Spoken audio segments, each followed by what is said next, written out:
गुरुदेव और माँ गायत्री के चरणों में कोटि कोटि नमन करते हुए, गुरुदेव को साक्षी मानते हुए आज हम गायत्री मंत्र के अद्भुत प्रभाव जानेंगे।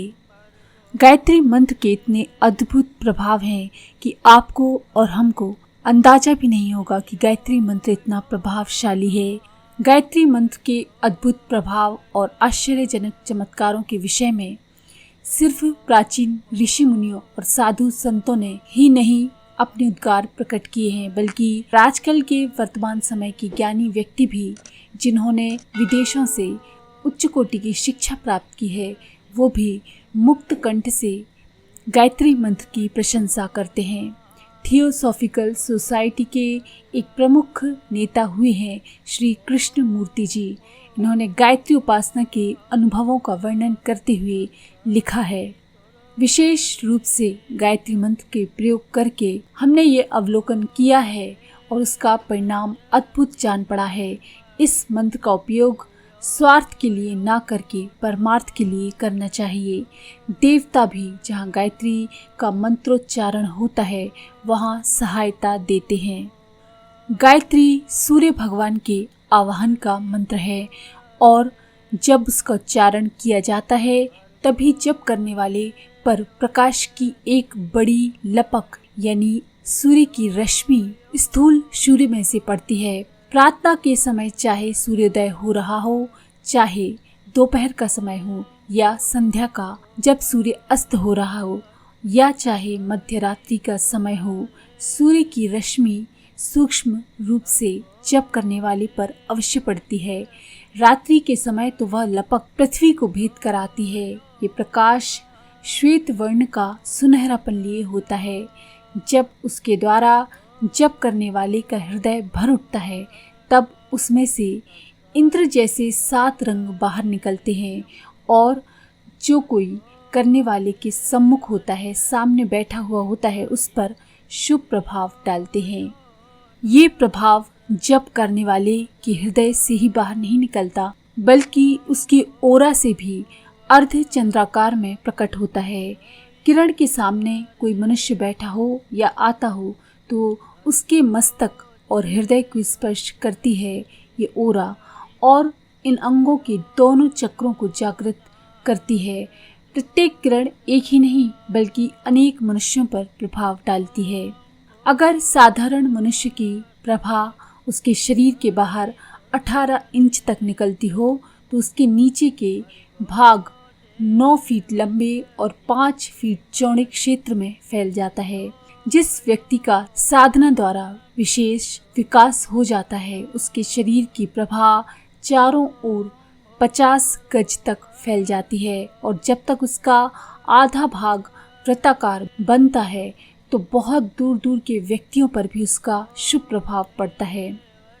मनुष्य की प्रभा उसकी वासना और मानसिक प्रकृति के अनुसार बनी होती है और उसकी समस्त देह में ओतप्रोत रहती है।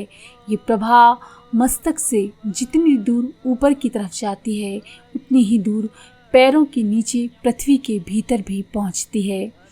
गायत्री मंत्र का जप करने वाले की प्रभा जितनी विस्तृत होती है उतनी ही प्रभाव डालने वाली भी होती है। अगर एक बड़ा जन समुदाय सामूहिक रूप से मंत्र का उच्चारण करता है तो उसके प्रभाव से प्रकाश की उतनी ही बड़ी लपक उत्पन्न होती है।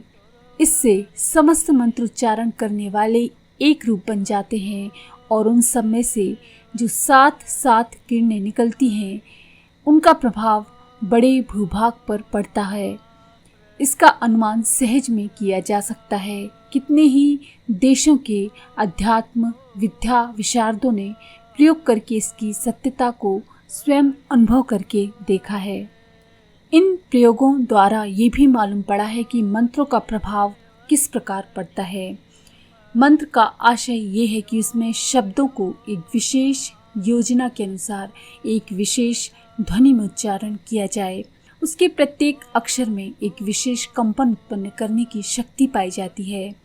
अर्थात मंत्र का प्रत्येक पद स्वर के एक कंपन के सदृश होता है।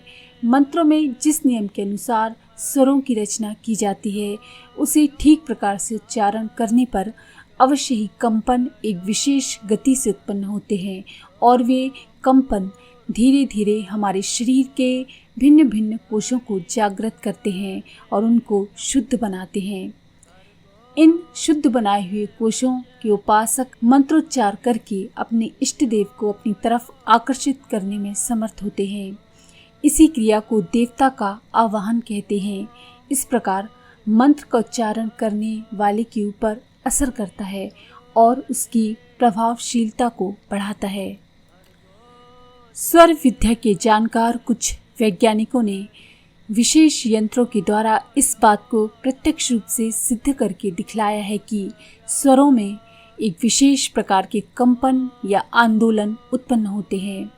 केवल साधारण ढंग से मंत्र बोल देने या पढ़ देने से कोई खास परिणाम नहीं होता। मंत्रोच्चारण पूर्ण रूप से शुद्ध होना चाहिए। उसके स्वरों में किसी प्रकार की विकृति नहीं होनी चाहिए।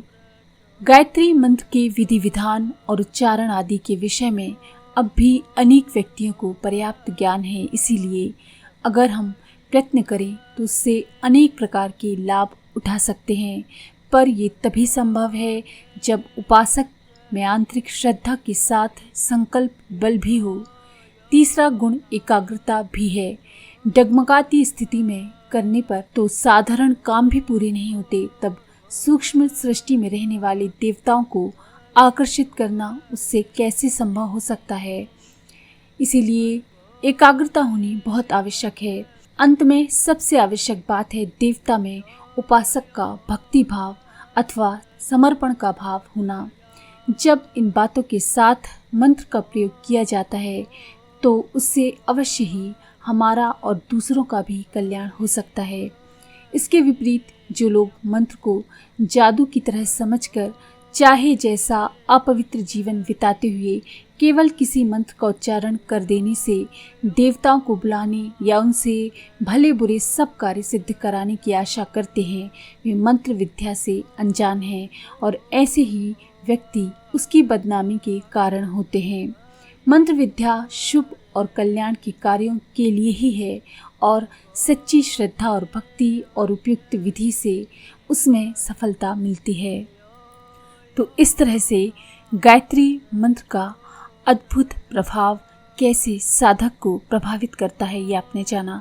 तो अगर आपको ये जानकारी पसंद आई तो प्लीज़ लाइक करें, शेयर करें, सब्सक्राइब करें और बेल के आइकन पर क्लिक करके ऑल पर क्लिक करना ना भूलें। धन्यवाद।